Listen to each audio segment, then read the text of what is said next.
thing that type of equation that you need to look at are absolute values with second degree terms.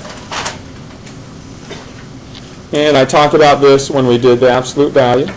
This is the one where, again, it's important that you check your solutions for it.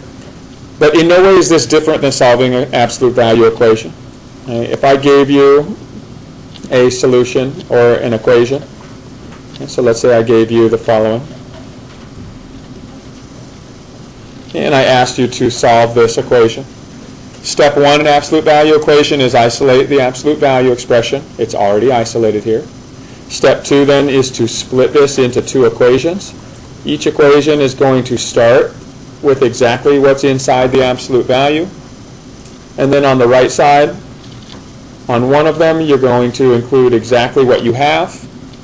On the other one, you're going to set it equal to the exact opposite of what you have. So the way to find the opposite is just change the sign of every term. So negative 3x plus 3.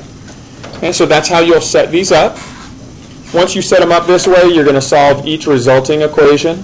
And so in each case, you wind up with quadratic equations. So we'll write everything in standard form. If we add a 3x to both sides here, and then subtract the 3 from both sides. Here's one quadratic equation. Look to factor. We have binomial factors, the two factors of negative 3 whose sum is positive 2. Are what two values? What two factors? Positive 3, negative 1. So here we get our possible x values as negative 3 and 1. Let's solve the second equation. The second equation, again, quadratic. So let's subtract a 3x from both sides. And then add the 3 to write it in standard form.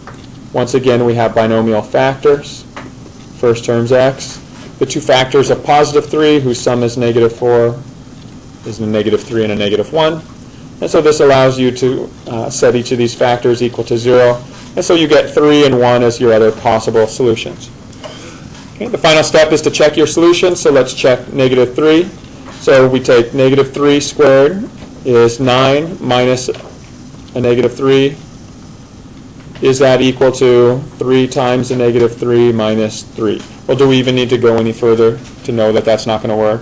No. Absolute value can't equal a negative. So negative 3 is extraneous. Let's test the 1. Is it true that 1 squared minus 1 is equal to 3 times 1 minus 3? Are these equivalent? Yeah, 0 is equal to 0. So this one checks. Let's test the 3.